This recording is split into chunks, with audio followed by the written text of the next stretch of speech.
নমস্কার বন্ধুরা, শুভ সকাল। আজ ঠাকুরকে দিয়ে আরম্ভ করছি। আজ কিন্তু রবিবার, তাই আমি একটু সকাল সকাল চান করে চলে এসেছি ঠাকুর ঘরে ঠাকুরকে পুজো দিতে।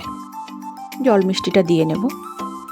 তো চলুন, এই যে ফুলগুলো আমি তুলে একটু পরিষ্কার করে নেব।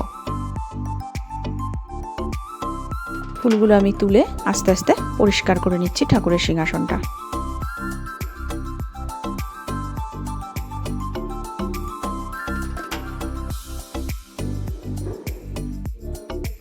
তুলে কিন্তু পরিষ্কার করে নেওয়া হয়ে গেছে। এরপর আমি প্রদীপটা জ্বালিয়ে নেব। প্রদীপে একটু তেল দিয়ে দিচ্ছি, তারপর ধূপকাঠিটা একটু ধরিয়ে নেব।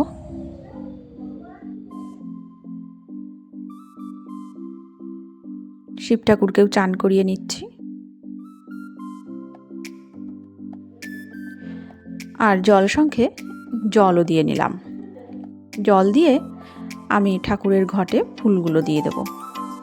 ফুলগুলো দিয়ে সাজিয়ে নেব।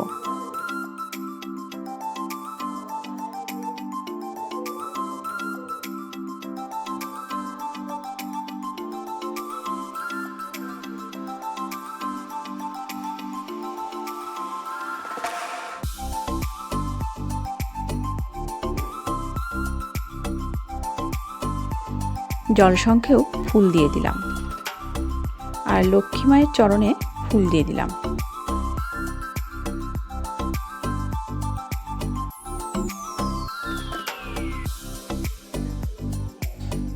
বন্ধুরা, আজ কিন্তু রবিবার, কাজের চাপটা একটু বেশি, ওই জন্য ভাবলাম যে সকালবেলাটা পুজোটা সেরেই আসি। তাই আমি সকাল সকাল চলে এসেছি পুজোটা দিতে।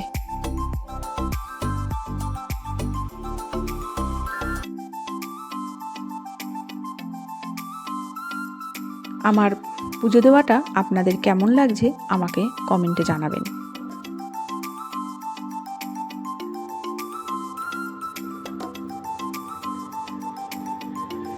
আমার মা লক্ষ্মীকে কেমন লাগছে আমাকে জানাবেন। দেখুন, আমি ভোলেনাথের মাথায় ফুল দিয়ে দিয়েছি, কারণ ভোলেনাথের মাথা নাকি কখনো ফাঁকা রাখতে নেই, কিছু না কিছু দিতে হয়। তা আমার কাছে গাঁদা ফুল ছিল, গাঁদা ফুল একটা দিয়ে দিলাম।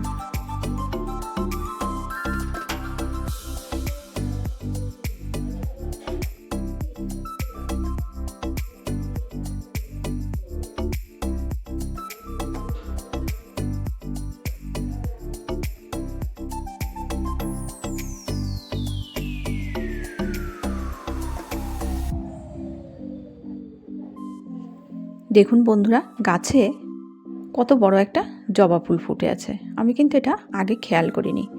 হঠাৎ আমার চোখ গেল জবা ফুলটার দিকে। প্রথমে যদি দেখতাম তাহলে ভালোই হতো। তো যাই হোক, চলুন, খেয়াল যখন করিনি, জবা ফুলটা তুলে নিয়েছি। আর দেখুন কত বড়ভাবে ফুটেছে ফুলটা। শীতে যদি এত বড় ফোটে বন্ধুরা, তাহলে গরমে তো আরও বড় ফুটবে ফুলটা। তো চলুন, জবা ফুলটাকে আমি লক্ষ্মীর ঘটে দিয়ে দিই। কারণ আগে যেহেতু আমি দেখিনি, তাহলে দেখলে ভালোই হতো, প্রথমেই দিয়ে দেওয়া যেত।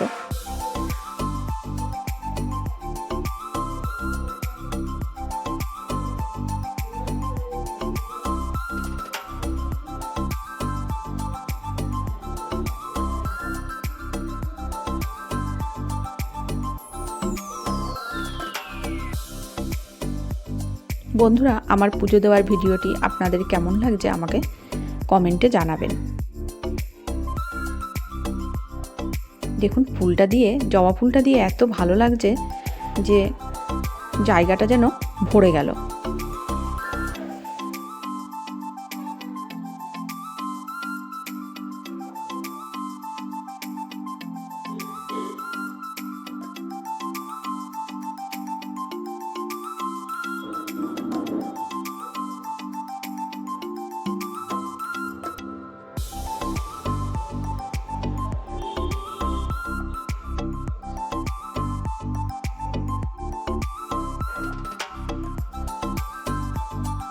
এবার আমি একটু আরতি করে নিচ্ছি।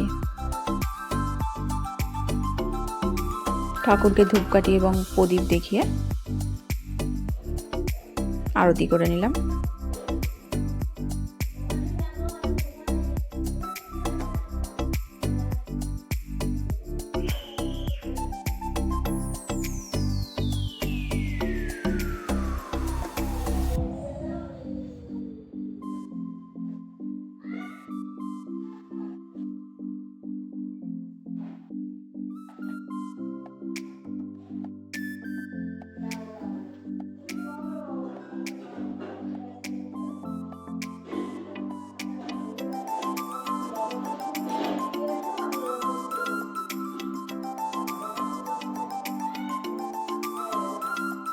আমার কিন্তু পুজো দিয়ে নেওয়া হয়ে গেল। এবার চলে এসেছি রান্নাঘরে। রান্না তো করতেই হবে, রান্না না করলে তো খেতে পারবো না। সেই জন্য চলে আসলাম রান্না করতে। এখানে দেখুন 4টে বাটি নিয়ে নিয়েছি। বাটির মধ্যে আমি একটু সর্ষের তেল দিয়ে বাটিগুলোর সারা গায়ে তেলটাকে ভালো করে মাখিয়ে নেব। আর অন্যদিকে একটা বাটির মধ্যে আমি একটা করে ডিম ফাটিয়ে তার মধ্যে একটু পেঁয়াজ কুচি, লবণ এগুলো দিয়ে ভালো করে ফেটিয়ে বাটিগুলোর মধ্যে ঢেলে ঢেলে দিচ্ছি। আজ করব ডিম ভাপা। তো চলুন, এদিকে দেখুন একটা কড়াই নিয়ে নিয়েছি, তার মধ্যে একটু জলও দিয়ে দিয়েছি আর একটা স্ট্যান্ড বসিয়ে দিয়েছি জলটাকে গরম হওয়ার জন্য। এরপর আমি এর মধ্যে একটা থালা বসিয়ে দেব, স্ট্যান্ডের উপরে একটা থালা দিয়ে দেব। দেখুন ডিমগুলো কিন্তু আমার হয়ে গেছে।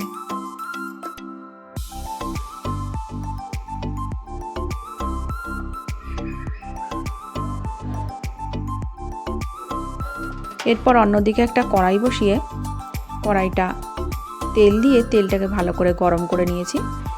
আর বেটে নেওয়া আদা, রসুন এবং কাঁচা লঙ্কা আর টমেটো পেস্ট, লবণ, হলুদ, লঙ্কার গুঁড়ো, জিরের গুঁড়ো এই সমস্ত মশলা দিয়ে ভালো করে মশলাটাকে কষিয়ে নিলাম।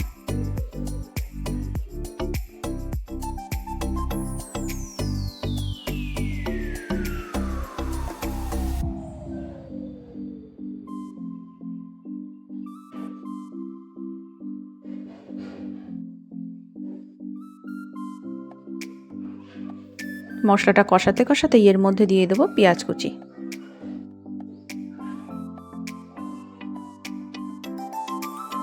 তারপর মশলা ধোয়া একটু জল দিয়ে দিলাম পরিমাণ মতো। আর দেখুন বন্ধুরা, এই যে ডিমগুলো কিন্তু আমার হয়ে গেছে। এবার আমি ডিমগুলোকে একটা খুন্তির সাহায্যে আস্তে আস্তে করে বাটির গা থেকে ছাড়িয়ে নেব, যাতে ভেঙে না যায় ডিমগুলো। ডিমটা ছাড়ানোর সময় কিন্তু আপনারা আস্তে আস্তে ছাড়িয়ে নেবেন। আপনারাও বাড়িতে এভাবে খেয়ে দেখবেন, খুব ভালো লাগবে, কথা দিলাম। যারা এখনও খাননি তারা বাড়িতে অবশ্যই বানাবেন এবং খেয়ে দেখবেন।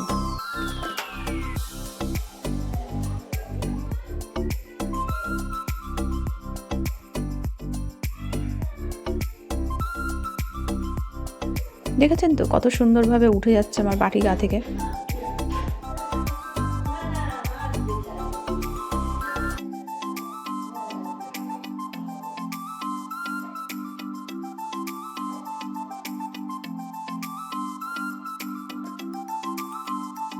আমি কিন্তু বাটি ভাপা ডিমে জল দেব না বেশি, একটু গামাখা গামাখা করে রাখবো, তাহলে কিন্তু খেতে ভালো লাগবে। বেশি ঝোল ঝোল হয়ে গেলে কিন্তু খেতে ভালো লাগবে না।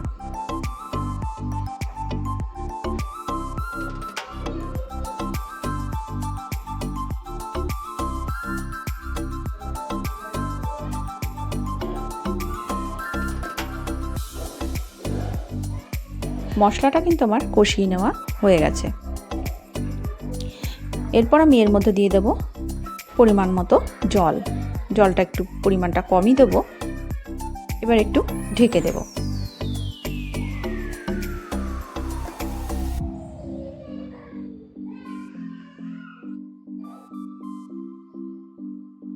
ঝোলটা ফুটে উঠলেই এর মধ্যে আমি দিয়ে দেব ডিমগুলো।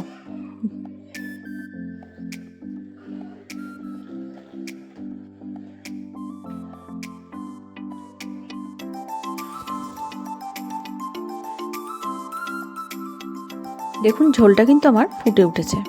এর মধ্যে আমি এই যে ডিমগুলো আমি তুলে নিয়েছিলাম, ডিমগুলো আমি দিয়ে দিলাম।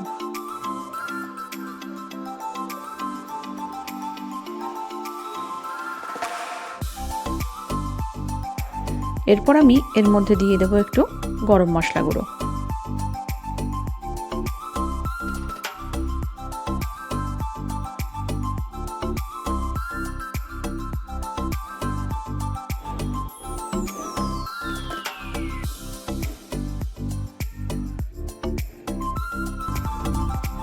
দেখুন বন্ধুরা কত সুন্দর লাগছে দেখতে।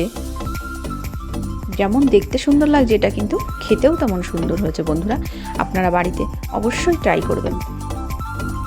রেসিপিটি যদি আপনাদের ভালো লেগে থাকে তাহলে অবশ্যই আমাকে কমেন্টে জানাবেন, আমার পাশে থাকবেন। ভিডিওটি আজ এই